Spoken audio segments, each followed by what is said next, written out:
નમસ્કાર, આપ જોઈ રહ્યા છો લખતર ન્યૂઝ અપડેટ ચેનલ। તમામ સમાચાર અને અપડેટ મેળવવા માટે ચેનલને સબસ્ક્રાઇબ કરો અને બેલ આઇકન પર ક્લિક કરો જેથી તમામ સમાચાર અને અપડેટ તમને મળી રહે।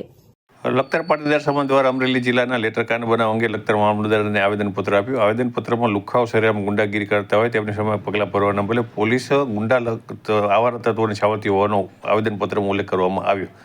લખતર પાટીદાર સમાજના યુવાનો દ્વારા આજે મોટી સંખ્યામાં એકત્ર થઈ લખતર મામલતદારશ્રીને લેખિતમાં રજૂઆત કરી આવેદનપત્ર આપ્યું છે કે ગુજરાત રાજ્યના અમરેલી જિલ્લામાં લેટરકાંડ મામલે પાટીદાર સમાજની દીકરી ઉપર પોલીસ દ્વારા અત્યાચાર કરી માનવ અધિકાર ભંગ કરવામાં આવેલ છે।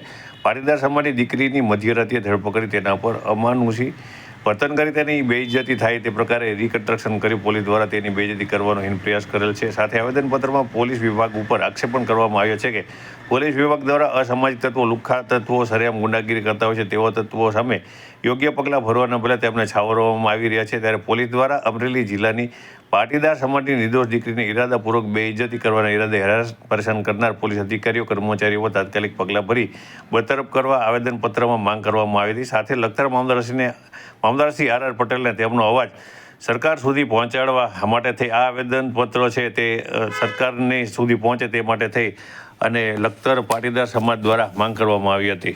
જય સરદાર।